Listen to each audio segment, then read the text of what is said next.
$400 and $600 a month. No, dude, No. that's crazy. Yeah. That's crazy. How'd they do that? Someone needs to put an end to this. You know what they need?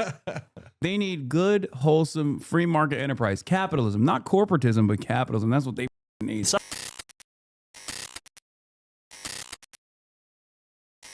Uygur, a.k.a. Shaky Gurga. What's up? You got a chair? Hold on. Are you all right? You sound sick. No, I'm good. Hold on. I'll grab you a chair right now. Here, the mic is on. You can speak into it, but I'll. Hey, what's up, guys? Oh, don't show your phone on camera. No, I'm not. What's up? Happy Thanksgiving, everybody. My mom made some good turkey. Yeah, right there, brothers and sisters, right there. Yeah, I got one. Here you go. All right. People are spamming. They should. I like it. Shaky Gurg is in the building, everybody. Hold on. All right, this is good. This is a better angle, I think. And you can even, hold on. Let me fix this. Let me zoom in a little bit more. Boom. Yeah, better. Less stomach better. Okay, there it is. Can you guys hear him? As you guys know, it's a time-honored tradition every single year since 2018 to have Cenk Uygur in the building. Okay, let's start off with why you said that you were going to your communist nephew's house. I can't tell if you were memeing or if you're being serious. Have I been upgraded to communist? Okay, actually, you tell me. I'm kidding, but so people are constantly calling you all sorts of names. You go to China, you love it over there. So what should we call you? What are you? I mean, I say I'm a socialist. I'm not like a self-described communist or anything, but I also say that I don't have an issue with people calling me a communist. I just think it's funny when people say that. Okay, all right. Then I got it right. Okay, I was playing around. Yeah, you're a socialist. God bless. Yeah. But yeah, no, a lot of people have been saying that I'm a authoritarian communist. That's what they're saying. Well, not everybody. Some people say I'm a revisionist and therefore a social fascist, but those guys are the real commies. You know what I mean? Those are that's the real Max Left. Okay, yeah. Luckily, I don't even know those folks. You probably they're in your replies, I suspect. Actually, they might have given up on you at this point. Oh yeah. They yell at me all the time though. Not that it matters. All right. I will keep calling you a centrist, lol. Yeah. People say I'm a centrist. Well, the political spectrum has moved if you are a centrist. So, although kind of, I mean, look, you backed Mamdani 200%. Mamdani's now bros with Trump. I mean, if that's not centrist, it's the horseshoe. It's the horseshoe. Yeah. By transited property, I'm homies with Trump. But obviously, we already knew that, and technically you too, because we were far too critical of Kamala Harris. And if you're critical of Kamala Harris, who was the best possible candidate at the time, that means you wanted Donald Trump to win. Yeah, I actually think that we have thoroughly defeated those guys. So there's a lot of folks out there that are still in the, in the circle for who might come out ahead, right, in terms of ideology. But the guys who are not going to win, I don't think, are the ones who are like, oh, Kamala was right all along. Like, that's kind of done, right? So the way that makes a comeback is through the form of Buttigieg or Newsom, right? So those guys aren't done. But like the Kamala stands, the beehive is dead, right? There's not a single K-hive, yeah. Yeah, K-hive, right. Yeah, There's not a beehive K left in the hive. Yeah, beehive is very much alive. There's a bayhive. Bayhive, yeah, that's the biggest one. But her and Taylor Swift are immortal. But in politics, Kamala's done. All right, so we've had many battles on this broadcast about our disagreements, but I think it's important to start the conversation with our agreements. You've been manning the ship on Piers Morgan every single time you appear, defending Palestinians and Palestinian humanity. Has your attitude shifted on this issue over the last 2 years? Maybe a little bit, actually. That's interesting. So I've always been obviously against all of Israel's war crimes, its occupation, etc. And so October 7th The day itself was, of course, bad, and then the reaction has been horrific, and it's an obvious genocide. And we said that from day one. We took a lot of shit for saying it's a genocide early. We took a lot of shit for saying they were doing it to steal land. Oh, trope, blah, blah, blah, right? And they stole the land. It was always for ethnic cleansing. So we've been on the right side of that through and through. The only thing that I'd say is that I didn't, I grew up in East Brunswick, which is a kind of a Communist safe haven. it's the original Israel. It's a safe haven for Jews. So it was about 40-50% Jewish, right? So I grew up with a culture that believed that Israel was righteous and holy, right? And so I think that through this 2-year process, I've now come to the point where, like, no, it's no question at all that it shouldn't have been formed. And Ooh. and so that's a kind of I wasn't there before. Oh no, I know.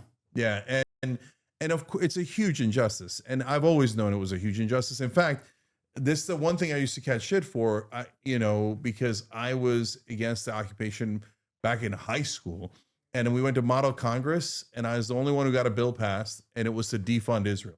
That was back in 1988. Okay. So I knew that it was a huge injustice. I knew the occupation was terrible all along, but like now seeing the totality of the circumstances, as much as after the Holocaust, I get the overwhelming need for a safe haven for Jews in the world. It turns out. Yeah. East Brunswick, New Jersey. Exactly. East Brunswick was totally fine. And no, it was the original Zionist slogan of taking a people without a land to a land without a people is by definition a horrific injustice, because the land did have a people, and they were the only way that you were going to move them is by killing them, and that's what they did. So 1948 honestly was land theft. 1967 was definitely land theft. And by the way, this is the propaganda that unks like me grew up with. We were taught that 1967 defensive war. Yeah, no, not even. We were taught that Israel was attacked. Just flat out lie. The greatest military conquest of all, right? That's the way it's taught. Yeah. So it was taught to us that that Israel was attacked, and they had no choice but to destroy the air force of all of the neighboring countries, to destroy their militaries, to defend themselves. Preemptively. No, but that's what I'm telling you, Has. They didn't even add preemptively. They just lied to us and said that the Arabs went first, okay? Which is just a flat out lie. Yeah. And then so they said, and I believed it at the time, I'm a kid, right? That they had to take buffer zones, and that's why they originally took the West Bank, Golan Heights, Sinai, and Gaza. But no, now I realize, no, the Greater Israel Project was from day one.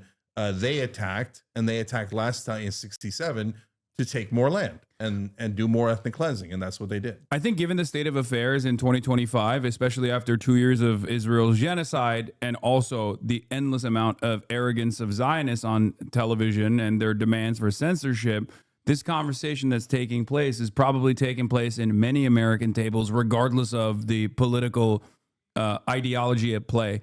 You and I have difference in opinion on certain issues, but ultimately, this is something that we completely unite on and completely agree on. And I think that is actually a point of agreement for many people, even like evangelical Christians and whatnot, that are probably having the exact same conversation. So remember that for the Thanksgiving enjoyers, when you're with your family, if you want to unite on certain things, I think Israel will probably be one of those points of contention, or Zoran Mamdani.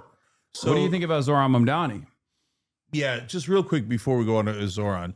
Look, I never thought this would happen in my lifetime. Oh yeah, me either. Like that Israel would be, that people would understand what's happening about Israel and the injustice of Israel, not just on the left, but the left, right, and center. That the whole country would agree, outside of mainstream media, outside of the politicians, no, we're done with these guys. And this is a gigantic injustice.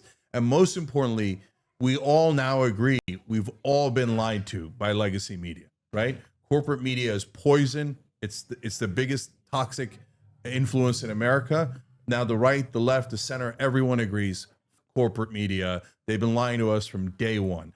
So look, that's another one. For 20 years I've been saying that. And to see everybody come around to that, I love it. I love it. So Zoran. So Zoran's to the left of me. So it makes sense that like he's kind of perfect for you, right? I think you tell me. But I love it. I love it because it's change. I love it because middle finger to AIPAC that spent $45 million trying to meddle in our elections. And then why don't they go back to their own country? Okay, New York is in America. It's not in Israel. It's not Tel Aviv. Okay, and I'm proud that it's the largest Jewish city, and I'm proud that they voted for Zoran, right? So this division on trying to divide Americans, Jew, Muslim, Christian, etc. No, we're America. They're not America, and that's that. And then he's for change, man. The status quo. So I'm thrilled that Andrew Cuomo lost. Why do you say he's more to the left than you? So some of those policies are not the direction I'd go, but I want him to try it anyway. Like what are the policies? So like rent freeze on the rent control apartments. First of all, I don't think he's saying that'll solve the whole thing. It won't. No, it only affects a tiny amount of apartments, right? But like 1.2 million units or something, I think. Yeah, which is not tiny actually. Yeah, but, I mean it's tiny for New York, but go on. Yeah. But rent control, in my opinion, doesn't work. It pushes up prices in other apartment buildings. In fact, I think it's counterproductive. I wish it worked. It's a simpler solution. Okay, Matt but I don't Iglesias. think. Yeah. I'm Matt Iglesias. Are you an Abundist? No. You're not an Ezra Klein doctrine understander and appreciator? No, I mean I'd have that conversation with Ezra, and I think he's probably at least a third right. But he's not right in the central thesis, which I think is misguided, right? But no, on rent control, I'm definitely a centrist. Okay, what about public housing? Yeah. What about building robust socialized housing as a way to boost the number of available units and the existing housing market and the prices? So we've done public housing terribly in the past. We've done public housing in rare cases pretty good in America. So, but this is the year 2025, and Zoran's a smart guy. So I hope we learn some of our lessons that we don't like make. Well, he hasn't ran on building public housing. As a matter of fact, I think it's a major area of weakness for the American left in general, because there's not a single Democrat that even broaches the subject matter from that angle, and every single person. Even though it's the number one, like affordability is the number one priority, but affordability, as you know better than anybody else, brackets off into certain aspects, right? Healthcare is a part of the affordability conversation. And I think Democrats do have, or at least the left flank in the Democratic Party has a really solid approach to that. Socialized medicine, Medicare for all. But housing is another aspect of this that no one ever talks about. Or they do talk about it, but they don't actually have a simple, easy to understand policy for it. That's why we keep consistently going back and forth on Band-Aid solutions, which you're right. Rent control is a Band-Aid solution. I'm in favor of the decommodification of housing in general. So obviously this works in that direction. But yeah, I'm not for commodification of housing, but I agree with you on public housing, and I think that there's a right way to do it. So the problem was that we concentrated poverty last time, right? When we didn't know what we were doing in the 1960s and 70s. So now we've done it right a couple of times, spread it out a little bit and make it more mixed housing, but it at least creates more units, helps supply and demand in bringing down, in creating higher supply, so bringing down prices. So there's a lot of logic in it. Yeah. But he's not advocating for socialized housing. But I do think that I do think that this is the next initiative. If the Democrats actually do have this robust left flank movement and, start unseating establishment Democrats and put forward DSA candidates and things of that nature, I hope that there will be a more united message on that, where people will approach the subject of housing in a similar vein. Where they do talk about where they do talk about permanent public housing and better alternatives. Yeah. So the other thing that I don't necessarily agree with, but I want them to try, is the city-run grocery stores. So I don't get it. I don't know why that's the biggest among the biggest priorities. I get some food deserts. I get that there's some some more high-density minority areas where it could be helpful. On the other hand, it's like a Muslim unemployment plan in New York, all the bodegas are run by Muslims. So I'm exaggerating, but like I don't know that was a big pressing need. But I want them to try it. I want them to try the free busing, and if it works, great. If it doesn't work, so what? So why do capitalists hate government intervention in the markets? Because they want to set the prices under what they consider as market conditions. So basically, I think the way this would work, it's a pilot program with no assurances that it'll be 100% successful. But I think ultimately the goal there is to try and drive down profits with with much better, much more affordable groceries being sold, because there's a bunch of different things that you don't have to pay for, like licensing and things of that nature when you have the government-run grocery stores. So therefore, the goal is to drive down prices for other grocery chains, specifically like the big retailers, I think, like big grocery chains in general. Yeah, let's try it. See what happens. Yeah. Also, they do have it. I mean, it's the commissary in the military, right? Which the Trump administration is trying to privatize right now, because I think they just want to do a mutiny. They want to foment mutiny in the military.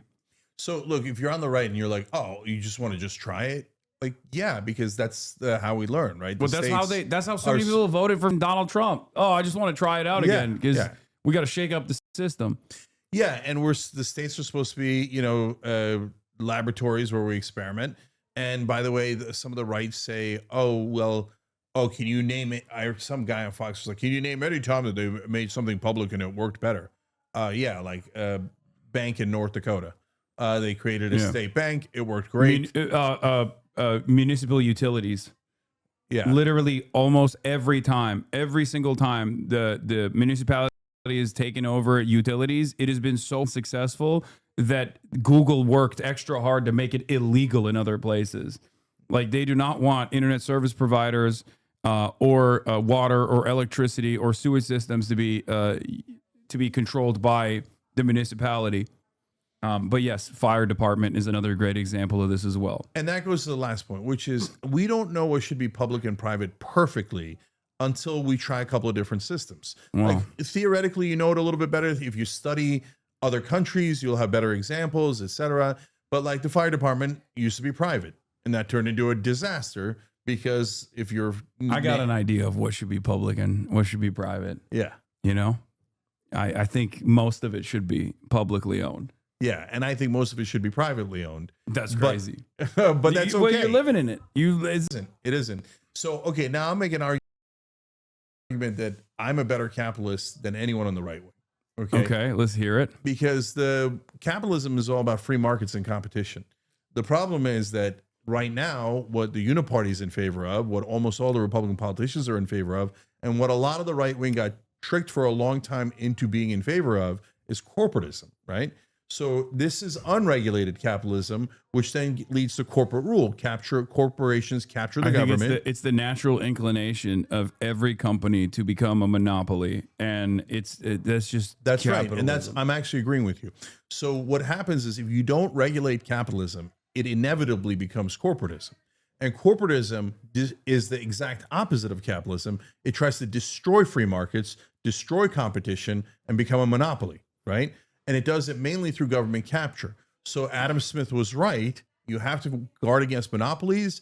You must regulate. If you don't regulate, then capitalism will turn into corporatism and destroy free markets.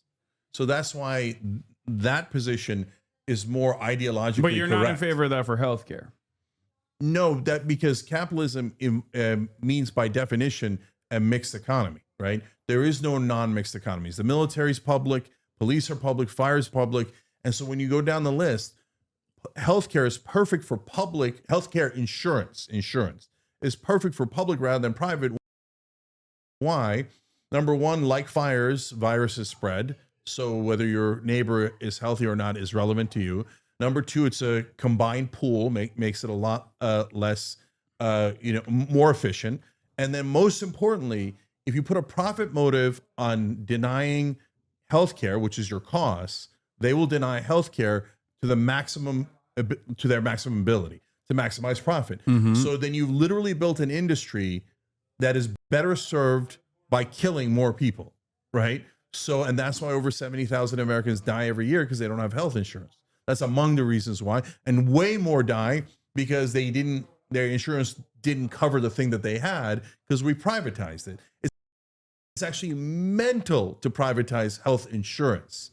It's just as dumb as privatizing cops, or even worse, the fire department. I mean, I feel the same way about housing in general. Like, I don't think it means that it has to be like gray, brutalist architecture and city blocks. There are plenty of examples from Singapore to China, all the way to Austria, Vienna, where socialized housing runs supreme. Even in Hong Kong, as a matter of fact. And I was actually surprised to find this out, but I believe it's like 52% of everyone living in Hong Kong actually live in a government housing. But that also has a major benefits cliff. So that actually keeps wages relatively low or people unemployed in an effort to make sure that they're still in government housing, because every house that is not owned by the government, that is not public housing, is so unimaginably expensive. Like the price difference is like $300. Let's say the price difference is like $300 for government housing versus like $7,000 for a private unit. Like the cheapest private unit is so much higher that people would rather just like be unemployed than to actually get like that fiscal cliff would not exist under a universal program. And if people wanted luxury housing beyond that, they could choose to spend all the extra dollars and get taxed out the ass in order to have the luxurious privilege of having this mega mansion or whatever. Yeah. So look, I'm not anywhere near that. I think housing should be totally private, but not totally private. I'm willing to experiment with public housing in certain circumstances and see how it goes and how does it affect the market. Does it, like we talked about earlier, create more supply and hence help with prices, right? And, is there a bare minimum where we should help people not be on the streets? Of course, right?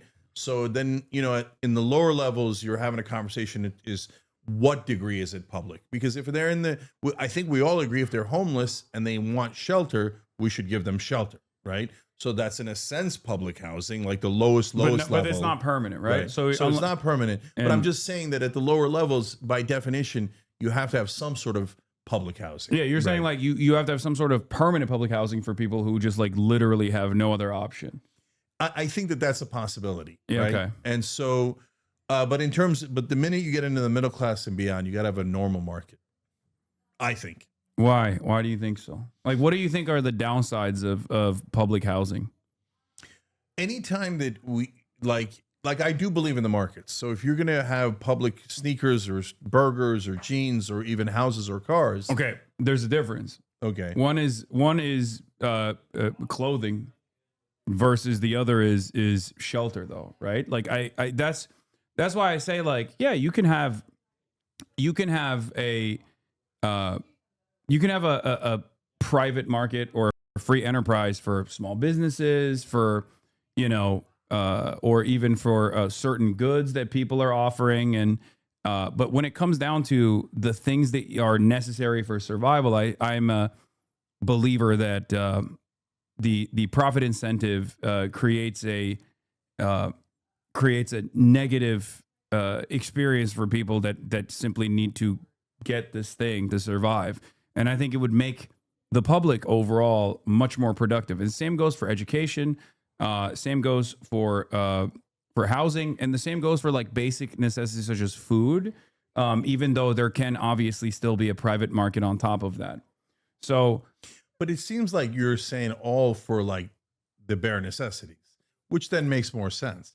Like at the higher levels, you're going to let wealthy folks buy whatever house they want, right? Yeah, I mean, but again, that needs to come with like that needs to come with a cost, so it's not as easily accessible. Wow. Like the reason why I went back to Singapore as an example is because like it's tiny, right? And there's not a lot of cars. And from what I understand, like in order to get a car in Singapore, you have to be incredibly wealthy.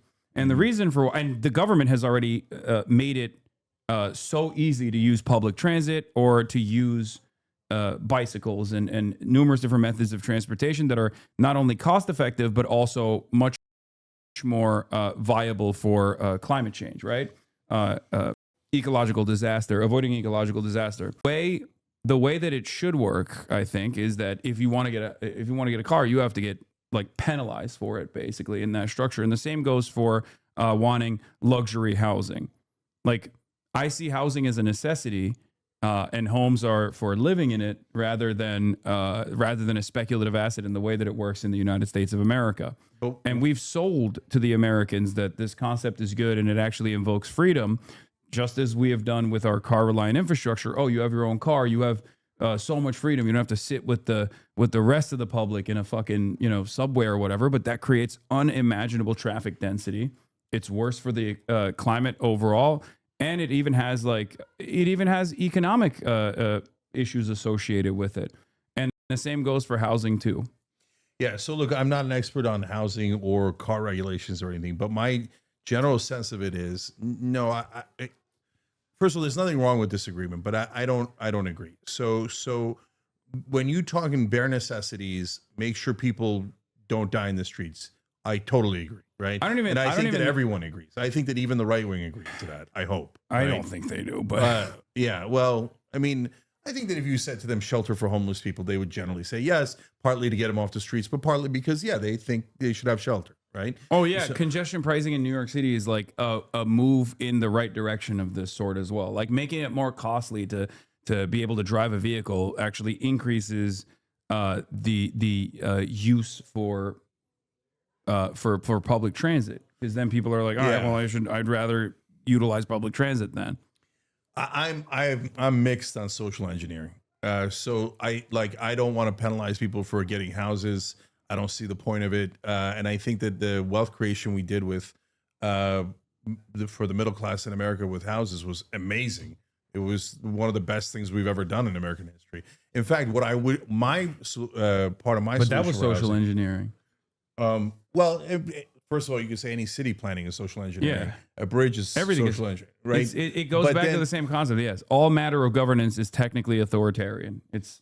No, you could agree, and once you agree, then you execute it, right? Yeah, but so it's centralized. But there's still going to be people last that don't point agree. Of contact, right? Yeah, no, but people are still always going to disagree. It's just that it's for the disagreeers, that's technically authoritarian. For a pedophile, it's authoritarian that the government doesn't want him to fuck kids. You know what I mean? Like, well, I know, but then that's what I mean. In theory, we're stretching the definition of authoritarian, because the authoritarian is one person controlling everyone. Dershowitz. Right. Oh, Barry Weiss thinks so, and he's more charismatic than you, apparently, according to Barry Weiss. Yeah, even though I found deeply amusing. Even though, Barry Weiss is trying to get me to debate Ben Shapiro, who was sitting next to her when she said that.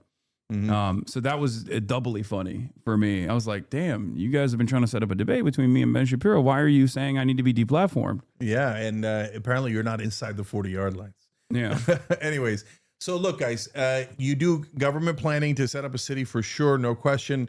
You need some degree of public everything, right? But then once you get into trying to, get into the pricing of things, that's where I'm out. I think the market should set the price for people that are in middle class and above, for sure. Then the question is, where's the cutoff? And that's a legitimate question to have. Part of my solution for housing is we have this populist plank, and the Rebellion PAC candidates sign on to it. And what that is in that case is we ban private equity from buying residential real estate. So, and the reason we do that is because when they buy the homes, they're driving up prices because they're limiting supply, they're increasing demand. By definition, prices are going to go up, and they have made pricing go up tremendously, right? And there's no reason why bankers should be allowed to own private residential real estate, and it destroys the wealth creation for the middle class in America. And they're going to turn us all into renters, and it's going to be a disaster. So let's, there is a guy actually that has an opinion that is now the next mayor of New York, Zohran Mamdani, on socialized housing. Let's take a look. American housing is in crisis. You might recognize right now, his up voice. to 12 million Americans are behind an average of $5,800 on rent and risk eviction. With eviction moratorium soon to expire, we're facing an unprecedented wave of evictions and foreclosures that will crash straight into millions of struggling families across the country. But the truth is, this crisis didn't begin with the pandemic. In fact, housing has been in crisis for a very long time. Even before the pandemic, in places like New York or Los Angeles or San Francisco, median rents for even one-bedroom apartments could approach $2,500 a month or more. About a third of people in Los Angeles spend a majority of their income on housing. In New York City, about 20% of all renters pay most of their income to their landlord. And in my district, Astoria, about a quarter of residents have to spend most of their paycheck on rent. And the crisis isn't just in big cities. In 95% of all US counties, workers making the minimum don't make enough to afford a one-bedroom rental on their own. The Harvard Center for Housing Studies warns of a new normal for housing in the United States, in which nearly half of all renter households spend almost a third of their income on rent.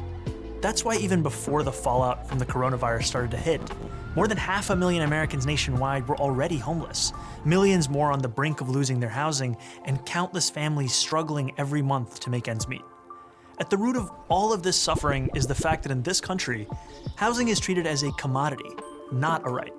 It's a consumer product, just like clothes or cars, that private businesses can sell on the market to make a profit.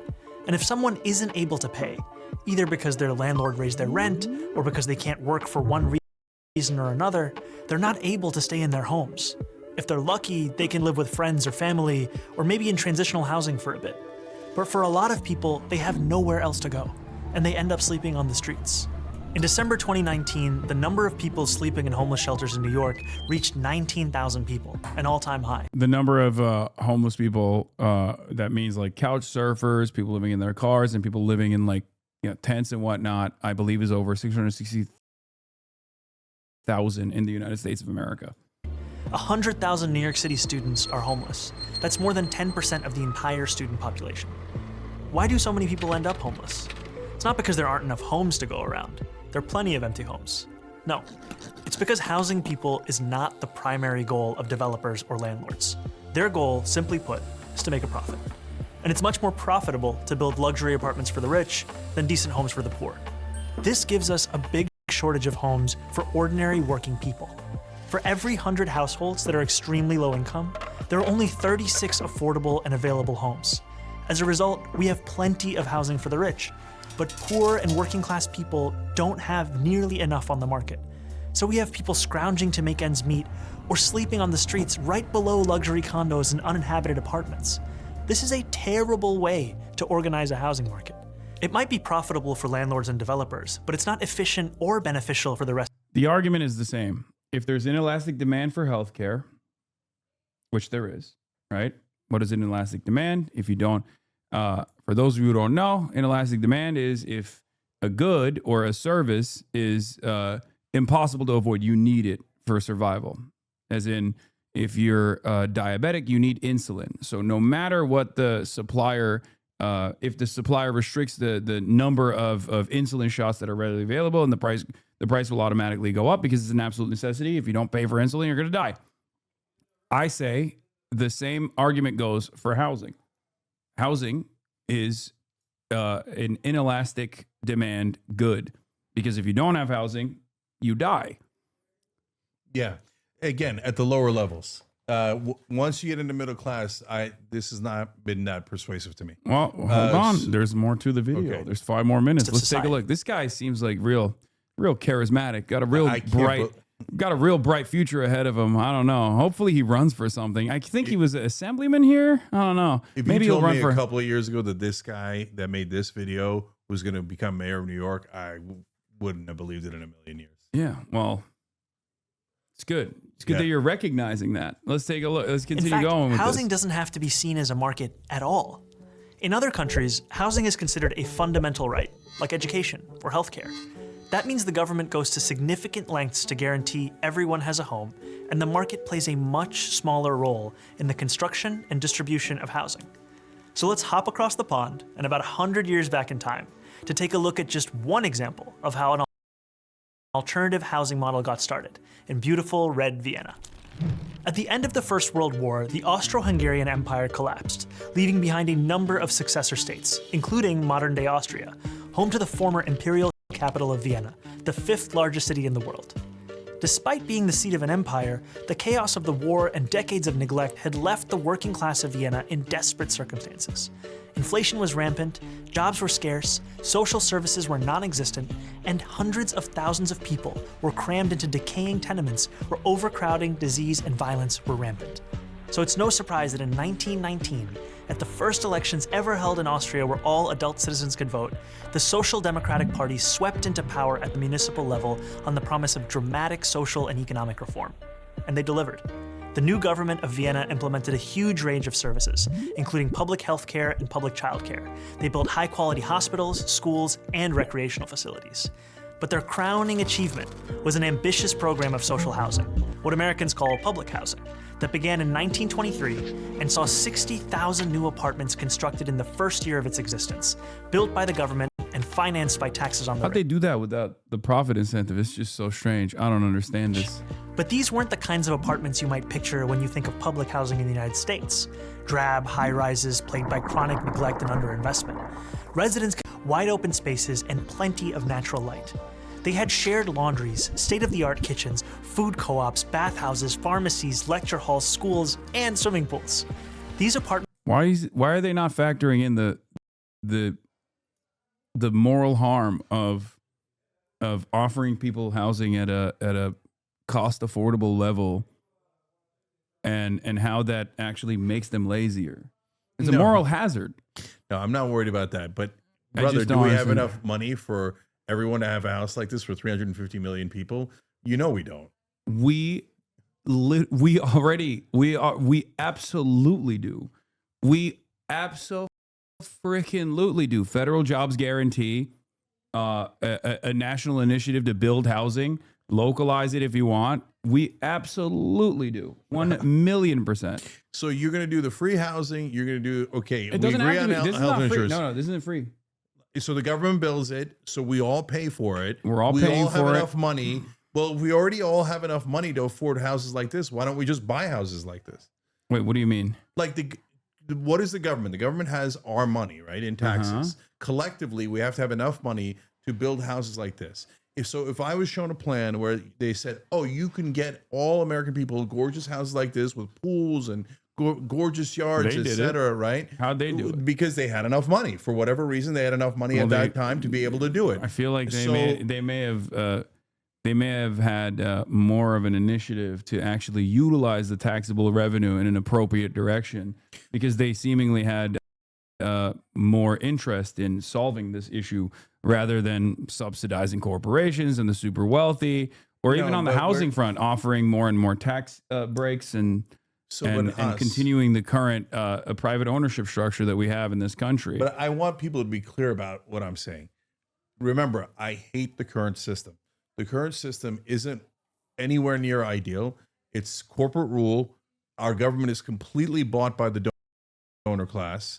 And so nothing we're doing now is anywhere near market. It's anywhere near rational or logical. This is as corrupt a system as you could possibly find. Well, so if you're going to compare it to I wouldn't say it's a corrupt system. I think it's the system I think it's working. actually the most corrupt system in the world. It's the system working as it's intended, though. Because intended by who? For what? If the goal is to drive up profits, or the goal is to commodify housing, which it is, right? Then yeah, for capital owners, this is not a bug. Is the system working as intended? I'll give you an example. You're a homeowner. I'm a homeowner, right? For many of us, for homeowners such as ourselves, maybe houses are just to live in, right? But for the overwhelming majority of homeowners, as you also described, housing is their nest egg. It's their opportunity for upward social mobility for their next generation, and it is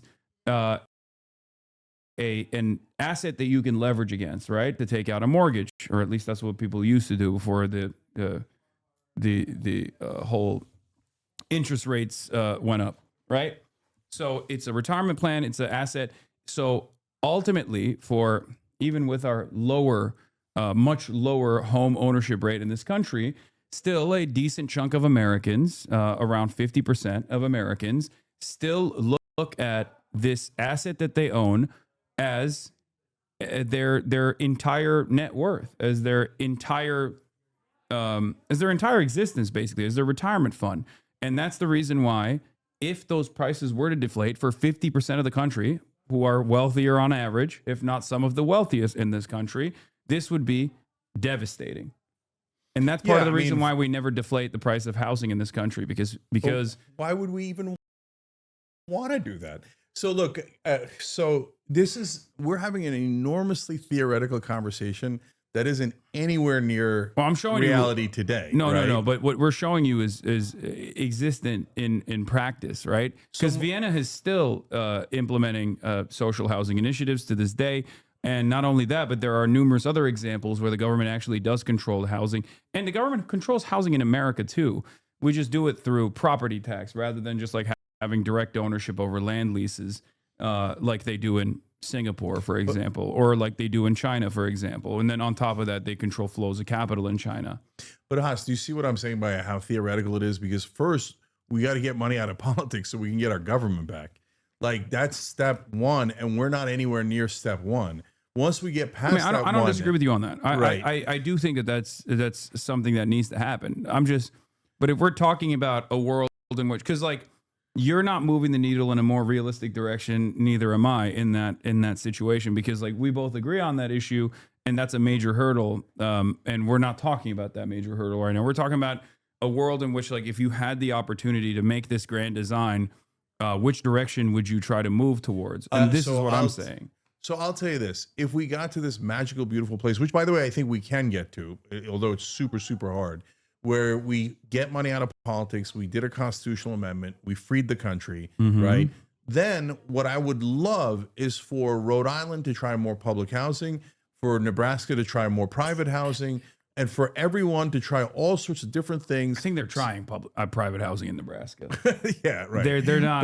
But you see my point. They're trying private housing everywhere in this country. No, but you see my point that I don't mind an experiment like this at all in that better world, right? Where we've regained democracy, right? And some places people will be a lot more right wing, a lot more leaning into the free market. Some places people will be more left. I don't think right wingers are right wing because of the free market. I don't think so. I think rich right wingers are right wing because of the free market, but I don't think right wingers in general. Like you think West Virginia is what, plus 35 for Donald Trump? You think those guys are like, hell yeah, brother, we need more private housing in this state? No, they're just right wing because of their economic stances or their economic standing rather, and they've been pummeled by the Democrats, or they feel as though the Democrats are responsible because they're focusing on gay shit rather than building housing for them. And the Republicans take advantage of that weakness, take advantage of that anger and resentment, and redirect it towards gay people and undocumented migrants and the like. So there's two different things here, right? Right-wing ideology and what do right-wing voters in America actually think, right? And so we found out through Donald Trump that all the bullshit that corporate media was telling us about right-wing ideology wasn't really true at all. Oh, the right-wing voters are all free trade. Are they? First of all, they didn't know and they didn't care, right? And if they cared at all, they were against it. Yeah, no, yeah, they were against it. I think like Donald Trump picked up a lot of the NAFTA resentment votes from a lot of like formerly unionized workplaces and people that used to have like people that used to work in industrial output that no longer had that job. Yeah. So I think it's a little bit complicated because people grow up on corporate media, especially the older folks. So if you're above 45, you got brainwashed so thoroughly by corporate media that it's really hard to tell what you believe, right? And what you were told that you believe. Like, hey, you love Israel. Israel is a special ally, right? Our government is the best in the world. It's number one, right? All this, there's a million pieces of propaganda you and I have both fought against, and now a lot more people fight against, right? So yeah, some of them might have, if you asked them in a poll, are you for free trade? They might have said yes back in 2008, right? But in their heart, when you actually push them on that issue, were they for it? No, we agree they were not for it, right? So like when you take it to other issues, it gets complicated, right? So if you said to an average right winger today, are you for the free markets? I think over 90% would say yes. Now, do they really mean that? Well, it depends, right? First of all, what free markets are we talking about? We don't even have free markets. We have government capture by corporations. So we don't have free markets for drugs at all. We literally can't negotiate prices. It's the least free market there is in the world, right? So, okay, so then it gets super complicated as to what they mean by free markets. But overall, I take your point that they're not ideologues in that way. Like if you give them a nice populist program in West Virginia, they're going to say yes. West Virginia is not right wing. West Virginia is populist, right? Same with Kentucky. I always say the racists need houses too, and they need healthcare too. And if you give them houses and then you say, hey, like you're gonna have a house, but you know, cut it with this racist shit, they're probably gonna be like, okay, I like that.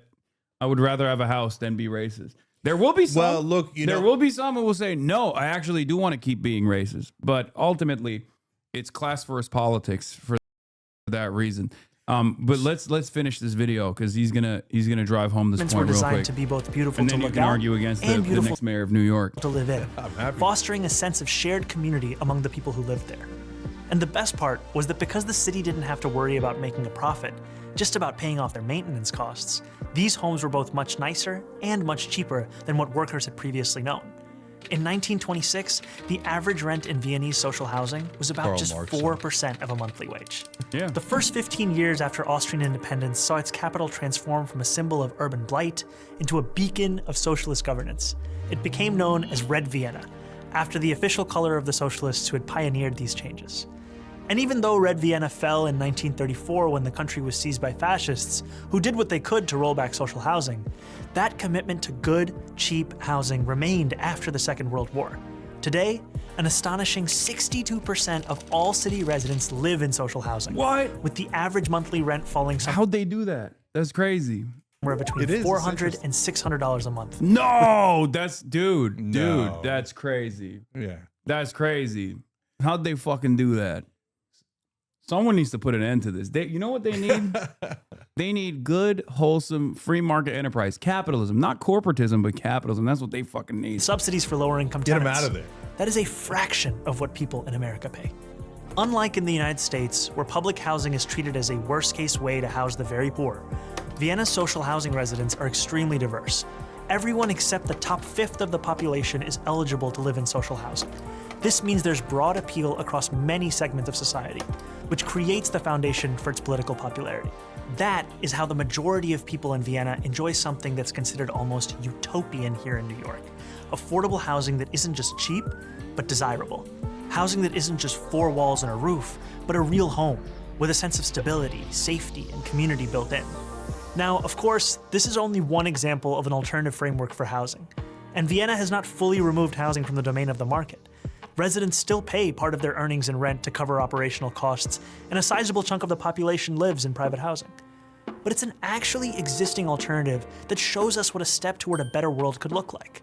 If we want to end the housing crisis, the solution has to be moving toward the full decommodification of housing, moving away from the status quo, in which most people access housing by purchasing it on the market, and toward a future where we guarantee high-quality housing to all as a human right. So how can we do it? We can start by making sure people who access housing on the private market have ironclad protections against abuse and exploitation. But to go further, toward the Vienna model, we'll have to go beyond the market. We can So not only is the government a major market competitor that keeps prices relatively low, but there is regulation beyond that as well. And some version of this exists not just in Vienna, but like I said, in China and Singapore and numerous other places too. So it's already being implemented in many places around the planet. It's just unheard of in the United States of America. It's like not even considered. Yeah. So, first of all, they got all that free public housing, and it made them so soft they lost the war. Well, yeah, that's probably what it was. Yeah. Okay. Now, in all seriousness, so listen, I'm not opposed to it. In fact, I think that we should study every model out there. So we should study the Finnish education system. We should study the Norwegian prison system. We should study how they legalize drugs in Portugal. And they're not all magic fixes, but they're interesting to incredible, right? We should study the what they did in Spain with I mean, I think these guys studied it before they implemented it and their existence or the continued existence of the don't system be is simplistic. just because it worked in Vienna, sorry, I don't mean it that way. It's just because it worked in Vienna doesn't mean that it's going to work everywhere. By the way, but because it worked in Vienna, it means that we should probably try it somewhere else too, right? So, and see if it works. So I don't mind all of those experimentations at all. So I'm not like, to me, when you say public or private, I got no problems trying it in every different way until we get to a system where we're super comfortable what should be public and private. But again, we're not anywhere near that conversation because right now our system is so, destroyed. And 2 years ago, you would have probably said that we're nowhere near demanding a complete defunding of all weapons transfers going to Israel. Things can change. My point is, it's good to have a North Star. And that's why I have no issue saying that this is my North Star. This is what I'm working in the direction of, instead of conceding ahead of time, knowing that, there's going to be naysayers no matter what happens. No, I think we could have massive change. That's why I started Justice Democrats. And I mean, we beat Crowley with AOC how many years ago, right? Yeah. And so do I think huge change is possible? Definitely. That's why I started Rebellion PAC. That's why I started Young Turks. I think enormous changes, not only possible right now, we're in a moment of potentially awesome change, right? For me, that's not the question. The question is, how do you get there? And the difference, Haas, and you saying that's your North Star, no problem. That's great. There's nothing wrong with that North Star. It might not be my North Star, but so what, right? So to me, what's important is step by step, right? So we all got to, now this is where we could have the much bigger disagreement. I don't know how you feel about it these days. Step one, throw Ezra Klein in prison. Okay. Step 2, question mark. Step 3, decommodified housing. I'm joking. Ezra Klein, if you see this, is a joke. Okay. Okay. So I think you are fine. Okay. But now, like, the way more controversial thing is these days, I think we should unite with the right to defeat the establishment. So, because we can't defeat them on our own. And if we unite, we can actually win on Israel. We just kind of won on Epstein files. And we could even win on paid family leave. We might even be able to win on healthcare, because to your point and to my point, West Virginia and Kentucky, they want healthcare, right? They don't want money in politics. They actually agree with us on almost everything. They're anti-war, anti-corruption. I don't disagree with you. I think the major disagreement that you and I have, to a certain degree, is, and I say this all the time, that you need people. If you want to unite the people, you're gonna have people that you disagree with in your movement, no matter what happens. The point is, you don't actually go to their side on, social issues or whatever, these things that are wedge issues that are used as a distraction to make it seem as though the uniparty consensus is actually not there on the issues that matter the most to every single person, healthcare, housing, and the like, and foreign policy. But to make them come to your side because you are offering them something, right? Offering them free healthcare, offering them housing, and that's how you bring them to your side. I don't have a disagreement there. I'm not saying like we just cut out, whoever has voted for Donald Trump and shoot ourselves in the foot regardless. Yeah. My point is always that we bring them to our side without having to concede on these other things. Like we don't concede on being unnecessarily cruel to undocumented migrants, or being unnecessarily cruel to trans people and constantly talking about trans people this, trans people that. We just call it as it is. This is just a distraction. And I think the Trump administration's failures on affordability after winning the election against an administration that came across as old and unable to solve the 1.5 years of negative real wage growth that people experienced under the Biden administration, and the inflation crisis that people were experiencing, and then hyper-focusing, which is what the Trump administration did, hyper-focusing on trans issues and things like that, actually present a unique opportunity to show people like, oh, guess what? Turns out it wasn't trans people that was making your rent more expensive. Turns out it wasn't a Guatemalan migrant that was the reason for why your healthcare is expensive. And that's what I try to do all the time. So look, maybe it's an issue of timing, but first off, on should they come to us or should we go to them? It's kind of a false framing, because since we agree on 70% of issues, neither side actually has to go anywhere.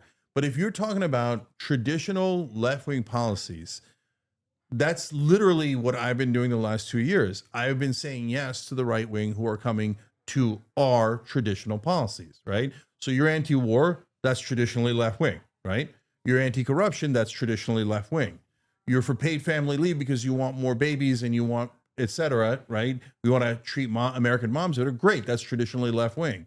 You want lower drug prices, higher wages, all traditionally left-wing, and I'm super happy to take their alliance in it, right? And what I'm saying is, okay, we just leave out the social issues in terms of our debate when we're working together, right? So we want to work together on banning private equity from buying up our residential real estate, or we want to work on anti-corruption. Okay, we'll argue about the social issues later, and there's nothing wrong with arguing about it, and neither side has to concede at all. So they could be like, okay, I'm massively anti-trans, and we could be massively pro-trans, or fill in the blank, Muslim, whatever the category is, right? But if we let that stop us in the beginning, we're never going to topple the establishment. And the establishment is a bigger enemy to both us and them than we are to each other. So here's what I'm saying? Yeah, I do. But here's the problem. Josh Hawley is a great example of this, right? Like, I think or Tucker Carlson is a great example of this. I think there are a lot of people who understand that left populism, real populist economic policies, are actually extremely popular amongst the base, right? Across the board, regardless of whatever ideology they slot themselves into, most people find themselves in agreement with these policies. And the problem for them is that they have a higher priority for either the nationalist sentiment, and that's actually the goal that they're advancing, or the goal that they're working towards, which is, I think, in Tucker Carlson's case, that's the point, or they're just lying, but they recognize the popularity of these left populist policies, and they're trying to maintain a base of support.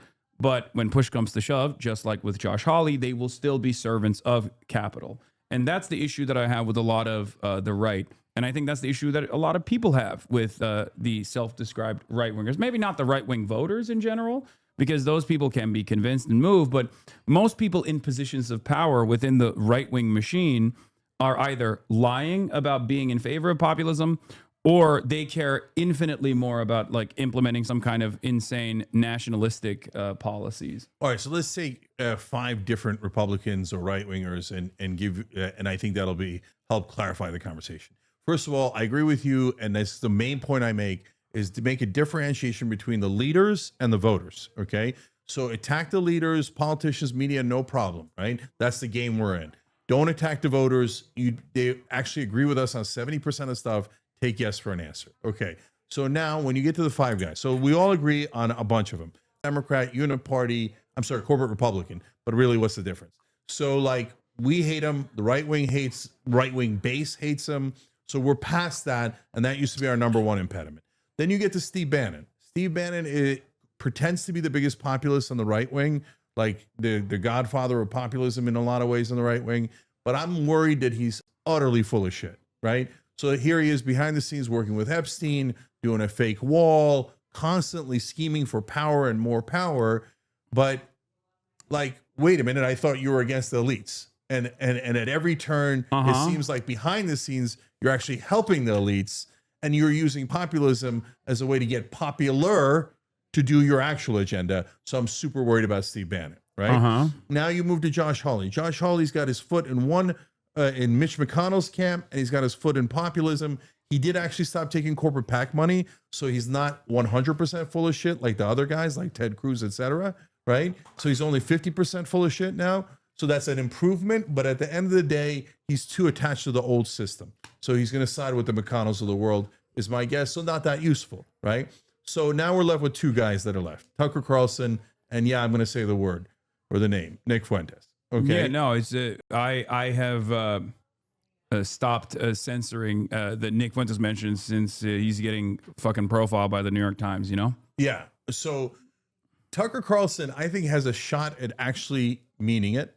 And so I'm not sure that I agree with you. You and I have had a private conversation about this many years ago, and I think I've been vindicated on this. I think I've been vindicated on it, but we can have that conversation in a minute. So to now go to, we'll come back to Tucker. You go to Fuentes, and so he seemed to be a classic guy who's, to be fair to him, not hiding his nationalism, right? So he was like, I'm going nationalist, I'm going Christian nationalist, white nationalist. It appeared to me, right? That was my original read of him. But now he's also changing, And so now I know we all cancel him to bejesus. And I mean, he's okay, Barry Weiss, if he's you're watching, which you literally obviously a are, Holocaust right? denier. Right. So no problem. You deny the Holocaust. You say all these things. He's against race mixing. Well, Yeah. I'm married to an Asian woman. What am I going to agree with that? Right. So obviously we're against all that. But even now he has realized that's not actually where his audience is. So whether it's Craven, I think he's a grifter. I think these guys are all grifters. right, whether it's Craven or not, whether they're grifters or not, even Fuentes is now saying, he said it just like 2 days ago, you know what? Maybe we put aside the racism and the cruelty and the abuse, right? Which is an amazing admission, by the way, that kind of is the direction they were going, right? And he says maybe we put that aside. I just don't to be able to unite with the left. I don't so believe I'm any not of these saying guys. yes to Fuentes. I'm just saying look at the tide moving. The tide is moving towards populism because it's being driven by the audience. The audience wants real populism. So when they says bullshit, they don't want it, and they're pushing in a better direction. So why is Tucker, now let's go to the heart of it, Tucker, right? Why is Tucker to me today different than he was on Fox News? Because on Fox News, he worked for corporate media, and he says it now himself. He says, yeah, I mean, there were certain things we were allowed to say, not allowed to say. I regret a lot of the things that I said on there. So now he's more tethered to the audience than he is to Rupert Murdoch. And so he tries to serve his audience better. And now he says wrong about Iraq, right? Wrong about war overall, wrong about a bunch of things, right? Mm-hmm. And by the way, have a lot of us on the left said as much as he has about all the things we're wrong about, right? No, I don't say that at all. See? So what my point is, not that he's right and we're wrong or anything along those lines, but he's at least making movements to go towards agreement. You're saying that there's a broader trend line that's moving in the direction of left politics, and that is the reason why the likes of Tucker Carlson are retriangulating their messaging. That's somewhat understandable, but I do think that ultimately, I don't necessarily care for Tucker Carlson personally or Nick Fuentes, but I do care about changing the mindset of them because I find socially regressive politics to be and reactionary politics to be a distraction, and that anyone that does that to any degree is inherently reactionary and deliberately doing this because they want to move people's attention and focus away from the material inequities that they are facing and away from a steadfast approach to dealing with those problems. That is the reason why it's very easy for me to say all right-wingers in general are grifters, and even that moderation that they're engaging with is them simply reading the room and recognizing that they have to offer some kind of what you call populism, some kind of left-wing material solutions. Let me say two things. Some of which do it because they want to maintain their popularity. Some of which do it because they have a higher degree of priority for like fomenting nationalistic sentiment, and they think this is the most effective way of doing it. I mean, Adolf Hitler was in charge of the National Socialist Party, right? Because at the time, socialism was a very popular movement. At a time when liberalism was failing, just as it is now, fascist movements were presenting themselves as revolutionary movements or an alternative to socialism that wasn't as scary. In Mussolini's Italy, it was bringing about a synthesis, as he would call it, of socialist sentiment, but also protecting the petite bourgeoisie.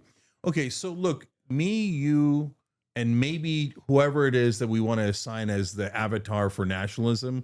Well, you think it's Tucker, maybe it's Fuentes, maybe it's Megyn Kelly. I don't care, right?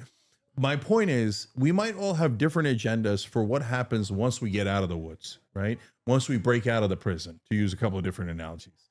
But we got to break out of the prison first. And once we break out of the prison, you want to go towards more socialism. Somebody wants to go towards more nationalism. I want to go towards democracy, free markets, etc., right?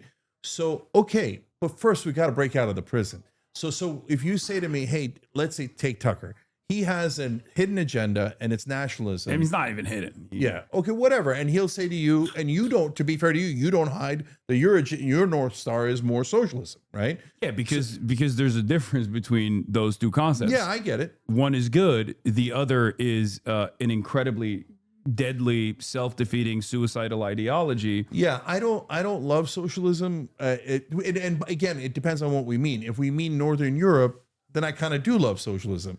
If we mean like Venezuela, then no, I don't love socialism. Yeah, and I get it. I don't want to get into that. Socialism is an economic organization of socialism is a different organization of the economy.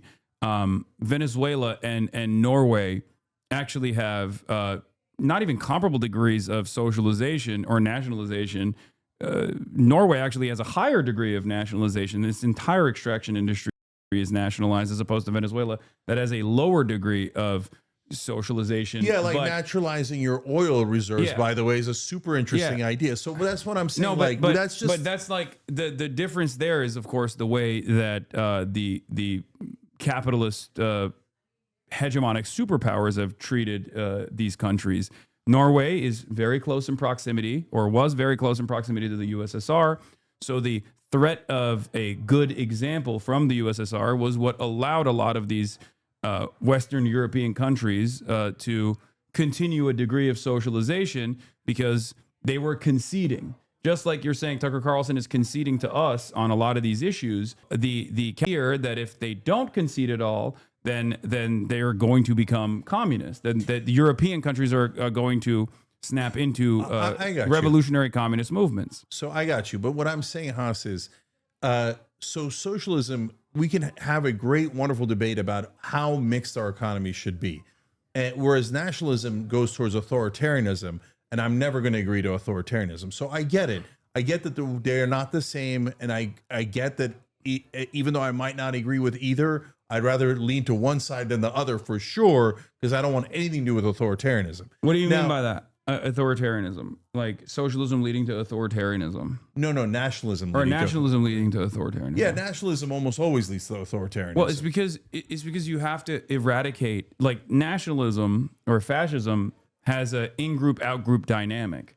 And there are inalienable characteristics that must be excised forcibly from society. So, of course, that is the reason why it has to be violent. That's why I'm never going to agree with nationalism. That's why I'm saying, that's why I'm on the left. Yeah. So I'm closer to you than I am to a nationalist by a lot, right? Because nationalism is, you're right, is either white or Christian, or, by the way, it could be in a different country, Muslim or Jewish or black, whatever. But it's nationalism is exclusionary by definition. Non-white nationalist movements have usually been, in the global South, or at least historically, have been liberation movements in general. Like Pan-Arabic nationalism, Pan-African nationalism. These are not the same as like the nationalism that you see in nationalism is understandably something that people hate and despise, because it's in Western Europe or in America, it's the in-group that wants more domination and not the dominated population's emancipatory movement. Like I don't think you would disagree with like the FLN or something like Algeria. The decolonial initiatives in Algeria would be considered nationalistic because until they take over, right? So like, if they went, past that whoever's point, in power, it's past super that point, easy. you have a nation state, right? Exactly. Yeah, whoever's in power, if they're the majority and they do exclusionary nationalism, then obviously I'm going to be against it because I'm inclusive, not exclusive. Yeah. So all right, I'm going to pee real quick. We'll finish this video while I go pee, and then you can talk to the chat. Okay. Establish community land trusts to gradually buy up housing on the private market and convert it to community ownership. We can give tenants a right of first refusal to buy out their landlords when buildings go up for sale. And we can fully commit to a new era of social housing, ending subsidies for luxury housing development and using our wealth to build beautiful, high-quality social housing projects that offer good homes and strong communities to everyone. We won't decommodify housing overnight, but we know what we have to do, and we have history to guide us. And we know how we'll get there, through a movement of the multiracial working class organizing for the better world we know is possible. And we've already begun. I'm Zohran Mamdani, Assemblyman for New York's 36th Assembly District in Astoria, Queens, for the Gravel Institute. All right. Young Turks is turning 20 online. So December 21st is our 20th anniversary on YouTube. So we'll do something on air on the 22nd, which is a Monday on December. But it's kind of neat. We're the first YouTube partner ever. So that makes me the original YouTuber. So we're turning 20 in that regard. We also had 3 years on radio before then. But it's kind of neat, and it's kind of interesting to see the evolution of all of us here, left, right. And I'll tell you, like, from my experience, having been here since kind of the beginning of time when it comes to online video and the internet, is that this is a breakthrough moment. We're finally getting to a place where people are becoming populist and are beginning to realize how corrupt the whole system is. And I've never been so excited. So, all right, to finish the thought. What you say populist, I say is class politics. Yeah, that's okay. More and more people are self-identifying as socialist than ever before. Yes, we're gonna wrap up in a second. More and more people are self-identifying as socialist in comparison to years prior, and I think that is what is good, because populism is too. Populism can go in either direction. It just means is that you're like anti-neoliberal, you're anti-establishment. That's fine. I'm anti-neoliberal, I'm anti-establishment, but I think I call right-wing populists for that reason, where it's just like fake populism. No, but don't do that. So number one, their voters aren't fake. They actually do want the same things we want. I'm not talking about the voters. They appear to be going to the left, but they're actually in the same place they always were, right? They always wanted those things. It's just the establishment lied to them. Corporate media lied to them and told them, oh, no, you don't want, lower drug prices. You don't want higher wages. And they did all that propaganda. Look, last thing on the nationalism is, look, Zionism is nationalism, and it's a disaster. Yeah. Because it means, by definition, you're not one of us, so you get less rights, you get less everything.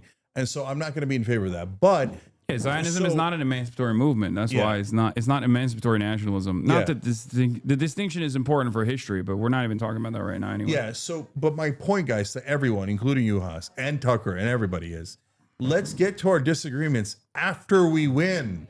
So after we win, you go towards socialism. Whoever wants to go towards nationalism, go that way. We'll split up, and we'll have beautiful arguments and debates and all of that stuff. But let's take down the prison guards first. The establishment are the prison guards. They're the maintainers of the corporate system. So let's knock that down first. Let's unleash populism on both sides. And then let's go have elections. And let's figure out what's more popular. Let's have democracy. I just don't. I think that historically speaking, given that socialism is an abolition and reconstruction of the capitalist hierarchy, whereas fascism is actually a mechanism of control to reassert the capitalist hierarchy. This exact dynamic that you're talking about has played out in the past, with fascists winning. When liberalism is failing and contradictions worsen, and people recognize that they're desperate for new alternatives, most people, or not most people, but capital owners who still have their remaining crumb of power will then align themselves with fascists. So I think that there are two paths to fascism that I want to avoid. And the way to avoid it is to fix the system. So number one path is people get so mad at the injustices of this current corrupt system that they go in the, Fuentes direction and beyond Fuentes, right? To whatever is beyond Fuentes. And so at that point, if that becomes popular enough because of suppression, and that's what's happening now, the Barry Weiss of the world are suppress, suppress, suppress. Don't let them breathe. Don't let them breathe, right? And so they're helping Fuentes and beyond Fuentes more than they realize. So that's one path to fascism. The other path is the path we're on now. This is the establishment is the path to fascism. Because what's going to happen next is Palantir. Palantir tested all their technology in Gaza. Now Larry Ellison and the guys at Palantir are saying, we now know how to control a population. So they're going to bring that here.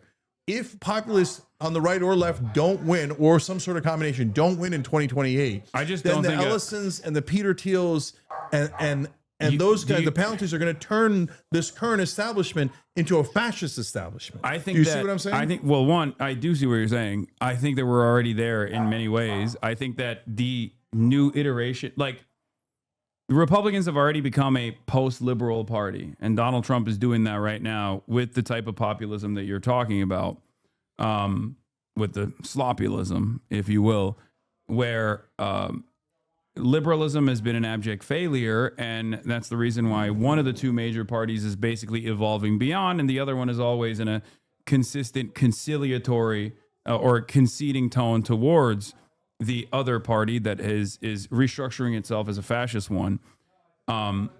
And my point is that the normal evolution beyond that point would be Tucker Carlson. I don't think J.D. Vance is going to lead the Republican Party in the future. I think Tucker Carlson. I think is it's the going most to be likely the to Tucker win. Carlson that leads the party. But I don't think. But do you think Tucker Carlson is going to go in there and actually fucking take out Palantir and Yes. corporate capital? I don't. I do not believe. No, those that are two at different all. things. Two different things. Palantir and corporate capital are different. I don't think Tucker Carlson does that at all. Look, I don't know. I can't speak for him at all. But to me, what you're describing, I don't think that the right-wing voters, best exemplified probably by Tucker Carlson, and we agree with that, right? That he's probably the best avatar for the right-wing voters, Yeah. right? Is I don't think they're fascists. I don't think that they necessarily want to go towards fascism. I think they're populists. And so we can disagree about that. I think right-wing populism is fascism. Right-wing populism is fascism in the most it doesn't have to be at all. Historically. And you don't even know if But they're then right why? wing. What's the difference? So then why Tucker are- Carlson's a socialist. So look, here I'll give He you believes one. in free healthcare. He believes in Medicare for all. He believes in everyone being able to afford a home. No.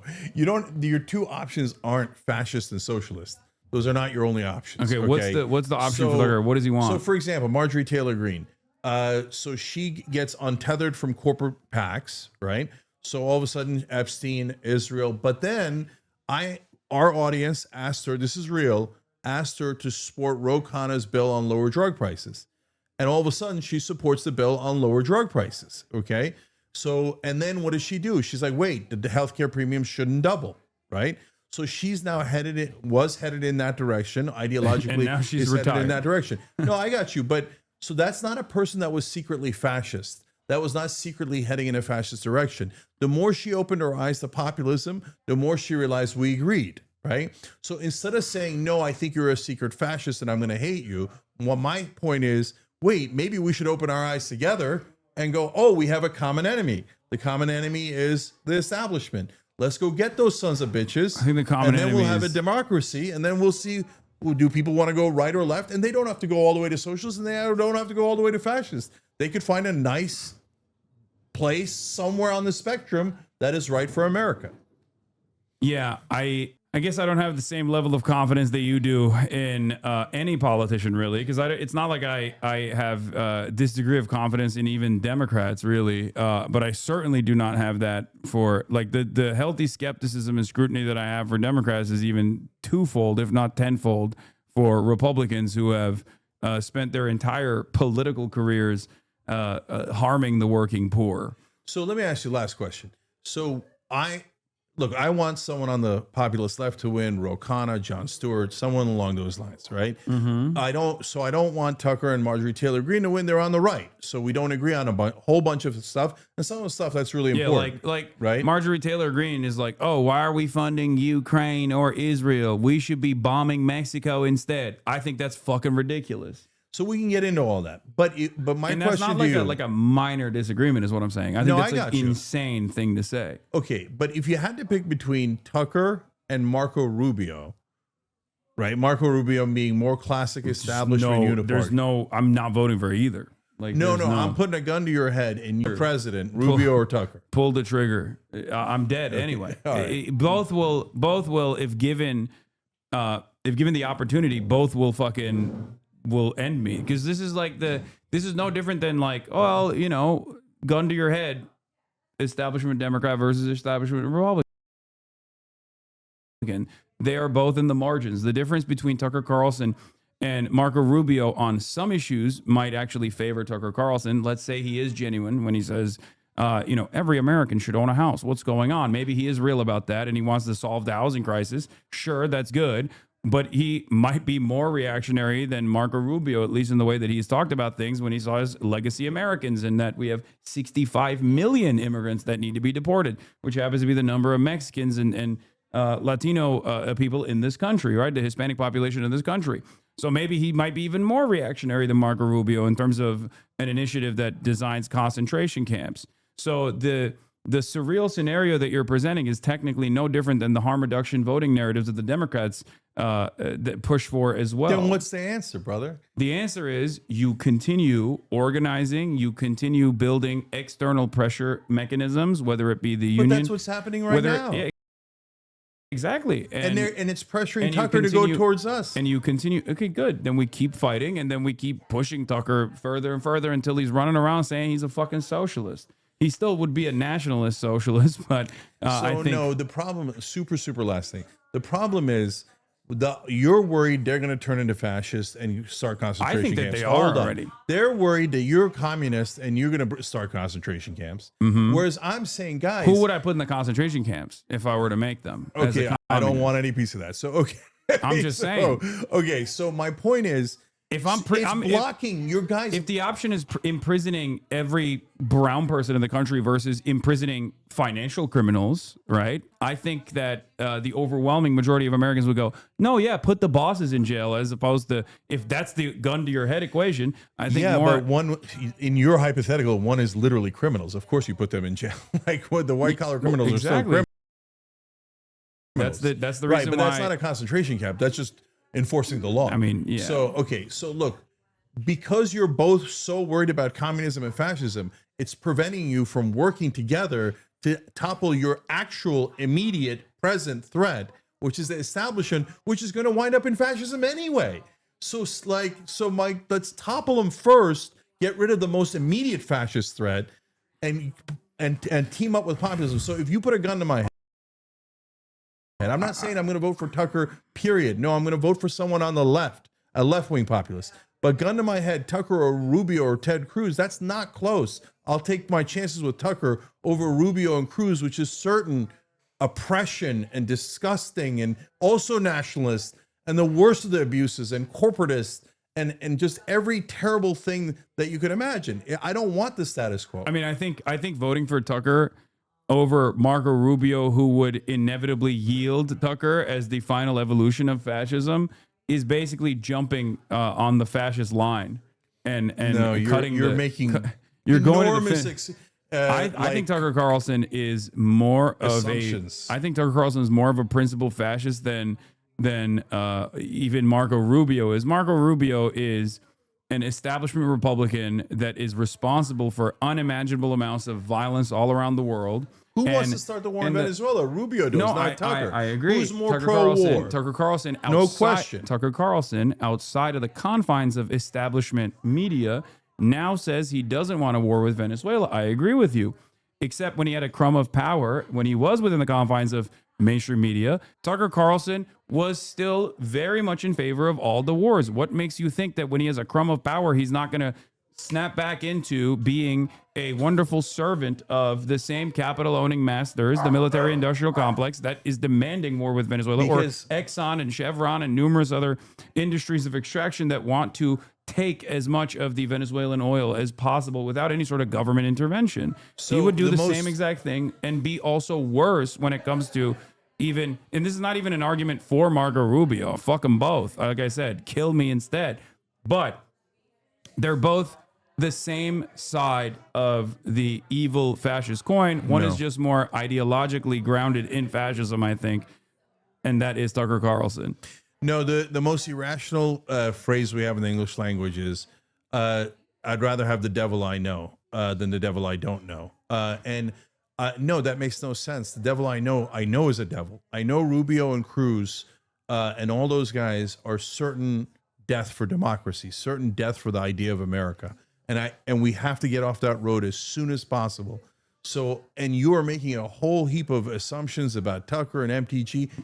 Hold on, maybe you're right, and maybe you're not right. The difference between Tucker Carlson and Nick Fuentes is that Tucker Carlson is much more media trained after doing media for as long as Nick Fuentes has been alive. So he knows what not to say.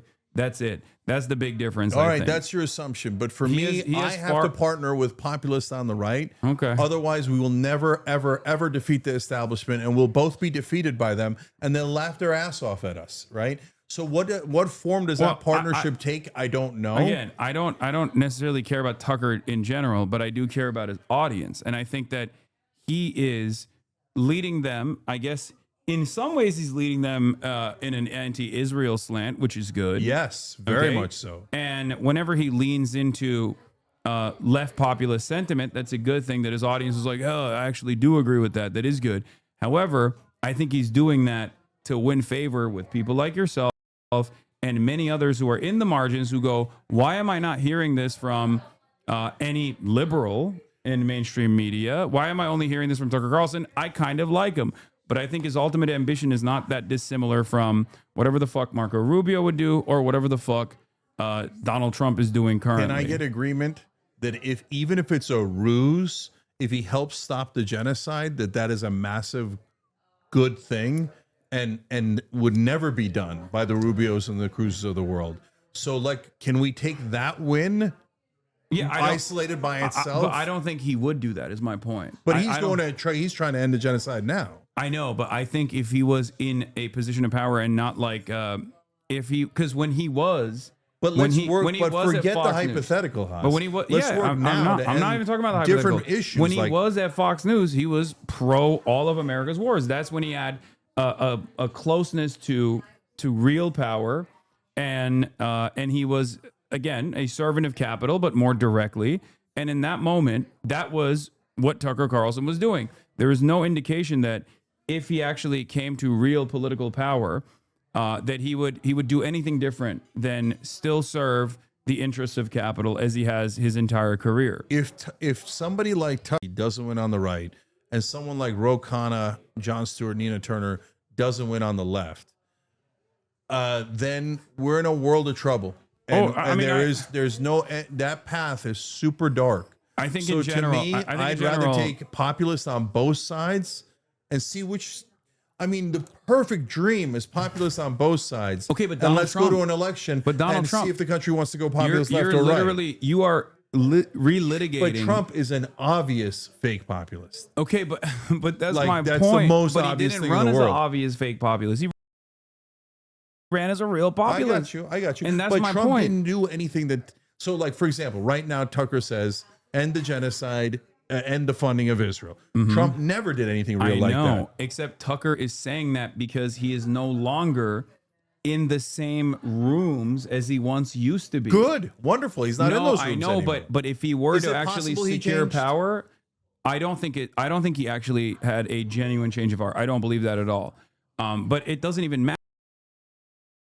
matter to me whether he had a genuine change of heart. I care about his output because he's a media figure, and on that front, I'm glad that he is anti-Israel, okay? Having said that, I think that the real reason why he's doing that is because he has to read the room, and he no longer has a higher priority of being a servant of capital, at least for now, until he gets to a position of power, at which point I think he would still advance the same exact agenda that Donald Trump did. Donald Trump came in with the exact same sentiment. You think Tucker's going to work for Israel like Trump is? Absolutely. No way. I do think if Tucker Carlson... that is the very last thing I think Tucker Bernie Carlson Sanders would also not be an anti-imperialist if he came into a position of power. I think as it stands currently, without external pressure mechanisms that make it a non-starter, and that's changing, and the environment is changing dramatically right now, you are never going to have a real anti-imperialist figure, a real like anti-Israel figure that is capable of decoupling America from Israel. Haas, when I said that the right wing might come towards us on Israel, people said you're nuts. That's not going to happen, and it did happen. So my point isn't rah me. My point is maybe we should be a little bit more open. Maybe it could happen on another issue and another issue, and maybe we can work together to actually end the funding of Israel. But I think those people are coming to terms with this because of the endless amounts of pressure from the wokes. The wokes that were jailed under the Biden administration. 3,500 student protesters were thrown in jail for protesting against Israel, for example. It's the wokes that are unironically carrying this conversation, paired up with a barrage of pain and violence that people actually saw all over their social media feeds. And that is the reason why a lot of people inevitably came to that conclusion and realized that paired up with Israel's arrogance as well. And endless demands for control and endless demands for fealty. But ultimately, like I said, that was an external pressure point that actually caused a lot of people, a lot of voters to finally come to that conclusion as well. So it's the conversation that we're having still has to be about continuing to build external pressure, like external pressure movements, and not care about Tucker Carlson necessarily, but care about winning and convincing Tucker Carlson's audience. Just like not caring about the Republican Party in general, but instead caring about convincing the Republican voters. And the only way to do that, and I think you and I agree with this on this, is by offering them something: housing, healthcare, an end to corporate corruption in this country. These are the things that we can actually win the attention and the loyalty of the right-wing voters on, without having to concede on any of the social issues whatsoever. Yeah, let's end on agreement. Yeah. And my daughter's doing this to me on about dinner. Anyway, so everybody, God bless, man. Hey, happy Thanksgiving, everybody. This was a much more agreeable Thanksgiving, ladies and gentlemen. You got to flex for the camera for the purpose of, you do it every year, for the purpose of continuation. Here it is.